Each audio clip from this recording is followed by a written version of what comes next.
Hi, I'm Anne-Marie from BrambleBerry.com, and today I'm taking you back to one of our throwbacks. This is a beginner soap making recipe for people who are just learning how to make soap for the first time and maybe don't want to invest a ton of money into equipment and supplies. In fact, I'm going to show you how to make your cold process soap literally in a box. So we're going to go over how to line the box. We're going to go over how to mix and melt your oils. So this is definitely a beginner soap recipe. If you've made a lot of soap before and you've gotten really used to silicone for your liners, this is not a bad technique to learn. You never know when you're going to have to line something with freezer paper. The first and most important step to any successful soap making experience is the preparation. In this case, preparation means finding your box and lining it. So I'm going to use a Brambleberry craft box. This is a well-used, very loved kit box from Brambleberry. You can use a shoe box or really anything, like those medium-sized flat rate mailers make great sizes for boxes as well. Keeping in mind that kind of the shape of your box is going to determine how tall and how wide your soaps end up being. We use freezer paper to line our molds, and the reason you use freezer paper and not wax paper is because the wax paper ends up getting hot and the wax literally melts off into your soap, whereas freezer paper is a really great barrier to kind of that oily mixture, and it keeps the soap from seeping out the sides. So there's a lot of different ways to line boxes. You'll find tons of tutorials on YouTube about it. Quite frankly, I don't want to say I'm lazy, but I do the bare minimum when it comes to lining my box. So I'm kind of figuring out how much freezer paper I need here. And then I will just kind of cut a strip that goes this way, and then I'll cut a strip that goes that way. And that gets me pretty good coverage. If I really wanted to be fancy, I would have taken a Sharpie and actually just traced this box. This is a pretty kind of quick method to do it. And ultimately what we're going for is kind of just no soap leakage. And so whatever is fastest with no wrinkles is kind of what I'm down for. Now, one thing to keep in mind is freezer paper has a shiny side and a dull matte side. You want the shiny side up when you're doing this. So just put your freezer paper into your bottom of your soap mold and crease it in. And then what we're going to do, and this is just a teensy bit too big, so I'm just getting a tiny little bit of wrinkling. It's not that big of a deal, but I don't want wrinkles in my soap, and so I want my edges to be pretty perfect, so I'm just going to take off just a little bit more. So this is where tracing the box with a Sharpie would have saved me a little bit of time probably. So put this in and then just crease it gently on both sides here. And now what we're going to do is we need to get kind of this side. Now this is too thin, so we're going to do another bit of freezer paper this way. So now there's a couple ways to kind of start securing this. I'm just going to use a little bit of tape to start securing it down flat. So I've got this side done, and I've creased it here, so it's really nice and flat. And then I've already cut this piece that goes here, so I'm just going to tape this down, and then I'm going to move on to this kind of wider piece.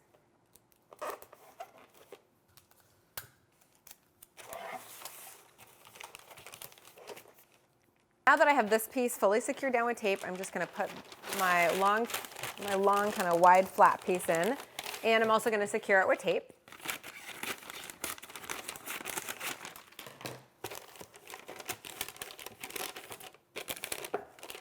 So this concept works with basically any box. Again, shoe box, medium-sized flat rate shipping box, your Brambleberry kit boxes. It's fantastic, and it really produces an inexpensive soap mold. Now let's get started with our soap making process. The first step to making your soap is to suit up for safety. Lye is a corrosive, and if it gets under skin, it can burn you, and you certainly don't want it anywhere near your eyes. So gloves and goggles on for this next step. I also recommend long sleeve, long pants, closed-toed shoes, kids and pets out, and you need a pretty solid 1 hour at least to make this entire process from start to finish. First things first, we're going to go ahead and mix up our lye water. So lye water needs distilled water as its base. You don't ever want to use just regular tap water. Regular tap water can sometimes have heavy metals in it, and those heavy metals could create oxidation in your soap or just plain old ruin your soap.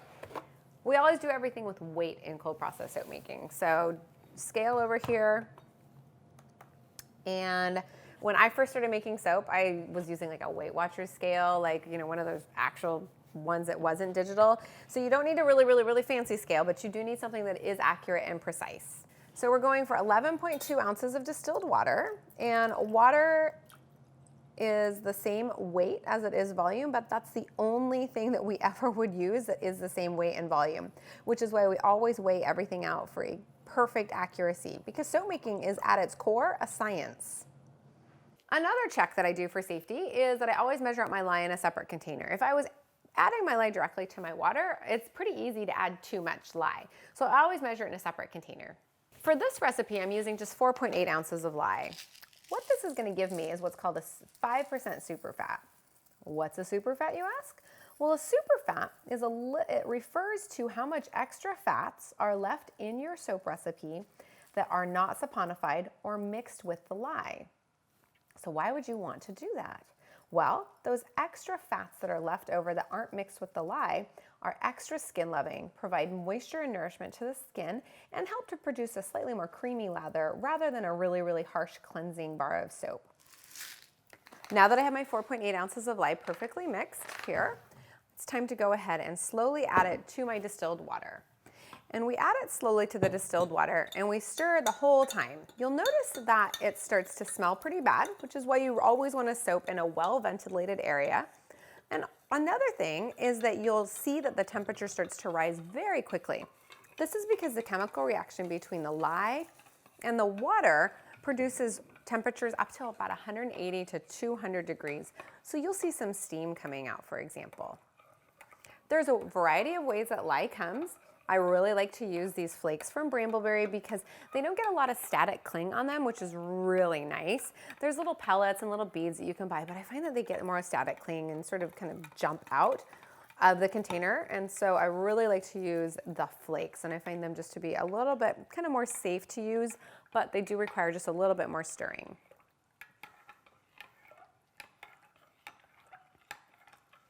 You'll notice this mixture is kind of a milky color. When this is fully mixed in and the temperature is down to kind of a more normal range, like say in the 120s to 130s, it'll be clear.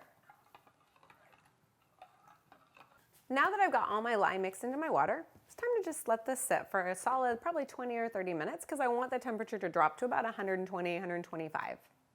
While I'm waiting for my lye water mixture to cool down, I can go ahead and prep my oils. This recipe calls for 8 ounces of coconut oil. Now, coconut oil is an interesting oil because it's solid at room temperature, but when you buy your coconut oil from Brambleberry, it comes in these really cool remeltable bags. And so you can just toss this in a hot water bath or you can put it in the microwave, and then you can go ahead and get it all melted down so that you can pour easily out of the spout. And then I'm going to do 15 ounces of olive oil, and this is Brambleberry's pure olive oil. And I like it in recipes because, again, the conditioning and gentle moisturizing qualities it really has. And in this recipe, we're using it at 15 ounces. Some other recipes you'll see, especially like our lots of lather, for example, is like a 33, 33, 33. So percentage-wise, it's like 1 part coconut to 1 part palm to 1 part olive oil. This recipe, I really wanted to give you guys a long time to work with it. And the olive oil actually moves more slowly in the recipe, so it traces less quickly, which is why we have it in at 15%. And what's trace, you ask? Trace is where the oil and the lye water have emulsified. And when you do this, like you can get little tracings of a little bit of soap on the surface of your mixture. And that's when you know it's ready to add your additives, your fragrance, and ready to pour. The third ingredient for this is palm oil. Palm oil is a really interesting oil. It's fatty acid makeup. There's a variety, there's about 8 types of fatty acids inside the palm oil. One of them is something called palm stearic, which is a wax. And if you get your palm oil and you don't melt it down fully and mix it fully, the palm stearic will often fall out of concentration and fall all the way to the bottom, leaving you with an incomplete oil mixture. So whenever you get your palm oil, you want to make sure you melt it fully, mix it up so you're getting a full and complete measurement of the entirety of the palm oil. All right, so I'm going for 11 ounces of palm oil. So now that my oils are totally measured out, Really, it's just a waiting game. We're waiting for our lye to cool down to about 120 to 130 degrees. And then after that's done, I'll add probably a little bit of sodium lactate. Now, you don't have to add sodium lactate, but I love sodium lactate in my soap. Sodium lactate is literally the salt of lactic acid, meaning what it helps to do is harden your bar of soap so you can release it faster. It makes a shinier bar of soap as well. So I use it at 1 teaspoon per pound of soap, and I add it directly to my lye water for almost everything, but it's totally optional. You don't have to use it for this recipe. Now that my lye water is cold, you'll notice it's clear. It's also about 120 degrees, 125 degrees. I'm gonna go ahead and add that totally optional sodium lactate that I like to add. But you don't need it for your recipe. It's totally optional. It just helps me unmold my soap a little bit faster. And again, it's 1 teaspoon per pound of soap. So this is just about 3 pounds that I'm making right now. So I'm doing 3 teaspoons, which is also 1 tablespoon. So now that that's fully mixed in, this has lye on it. So I'm just gonna toss this into the sink.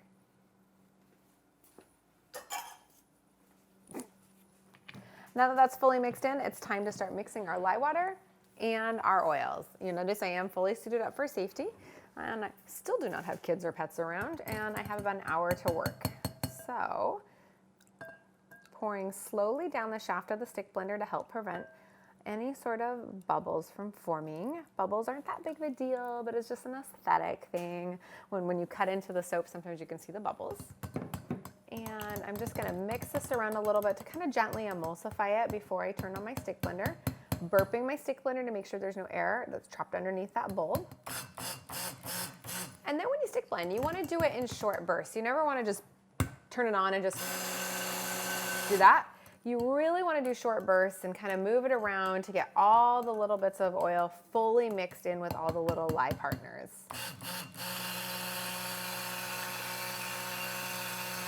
So part of what we're doing with the stick blender is we're speeding up the entire process, because the way soap making works is each lye molecule binds with an oil molecule, and the stick blender just makes everything go lots faster. So yes, you could hand whisk this, but it would take you a solid 5 or 6 hours to hand whisk it. You'll notice that you can kind of see some oil trailings in here still, which is why when I'm stick blending, I am making sure to kind of just move the stick blender around and get every little bit just sort of mixed in. And watch this, when I turn on the stick blender, you'll see there's a very slight difference in some whiter soap and some yellow soap. That's another one of your visual indicators that your soap making process is going well, or that your soap making process is almost done, when it's a more white color and creamy color as opposed to an oily yellow color. Let's see if we can show you this on camera. Up here I can clearly see that there is some oil and then some whiter parts, and that's how I know that I need to actually stick blend this a little bit longer, because I want to make sure that this is a really nice even consistency. So what would happen if I poured this before it had hit thin trace or a trace and it hadn't fully emulsified?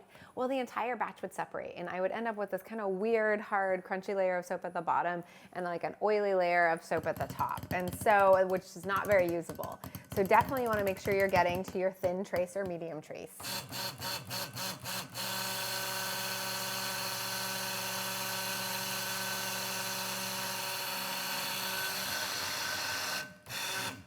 So now what I can do is I can take this out and just do this, and there's really thin trailings that do stay on the very top of the soap. And what that tells me is that this soap is ready to pour if I want to pour it. This is a light trace. So if I was doing something more advanced, like doing a swirl or something like that, now is when I would be doing it. This is also when I'd be doing any additives like herbs or colors or fragrances.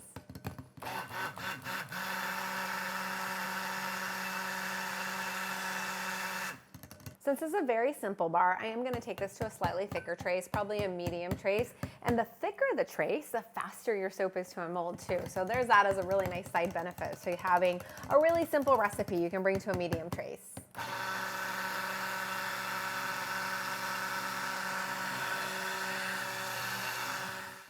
That texture is so pretty. It's gorgeous. And now we're ready to pour into our mold. Okay. So now I'm just going to pour this in to my fully lined freezer paper soap mold, and I'm going to take my spatula and get all the soap out so I'm not wasting any of it. And I'm going to put that away to the side, and you know, I can kind of just see if I can get any texture here. It's kind of holding, so I'm going to try and get some texture going this way. And there's no need to do texture. I'm just doing it extra because it's kind of fun to do, and the final bars look a little fancier. And now the final touch is to spray with 99% rubbing alcohol.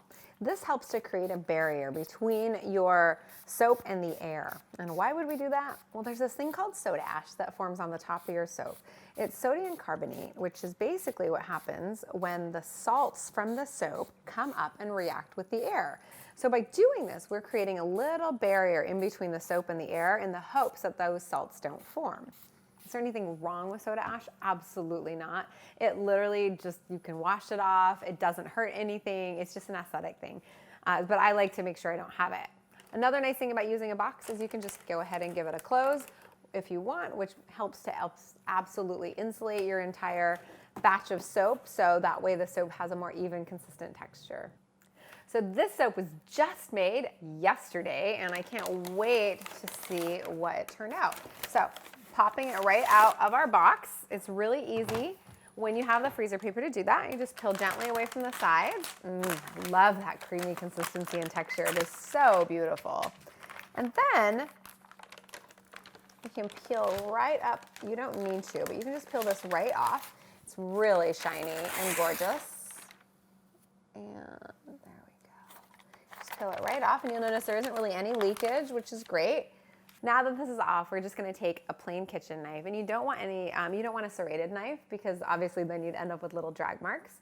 And I'm just going to kind of look at this. This is a really wide, flat shape, so I'm actually going to cut kind of more like a 3x4 or a 2x3 here and give myself these horizontal wide bars, as opposed to more if you were using like a loaf type of box, right? So keep that in mind when you're designing your bars. And I'm just going to look at kind of how I can separate this out. 1, 2, yikes. Okay, so I've planned these out with score marks, and then it's just a matter of free-handing your cut. And I am not terribly talented at cutting in general. Like, me and loaves of bread also don't get along. So that's why it's so important that I do score marks.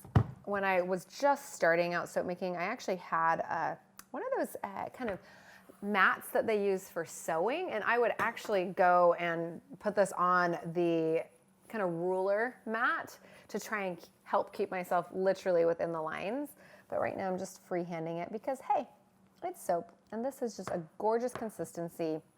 It hardened up beautifully in just that overnight. And that sodium lactate did help a little bit with that. So if you are making the same exact recipe without the sodium lactate, you may end up with a slightly more creamy, soft consistency. But look how great that looks. I love how creamy it is. I love that there's no scent. I mean, I work with fragrance all day long, so it'll be really nice to have some unscented bars. I really hope you enjoyed this, especially if you're a beginner. This is a great way to start. It's low cost, it's sustainable, there's not a lot of waste. And if you want to learn more, please follow along on our channel to be notified every single time there's a new video. And if you like the video, give it a thumbs up. I'd love to see what you create on social media. So when you're posting your creations on social media, please hashtag it BrambleOn so we can see what you're making and the entire community can get inspired. Thanks for watching.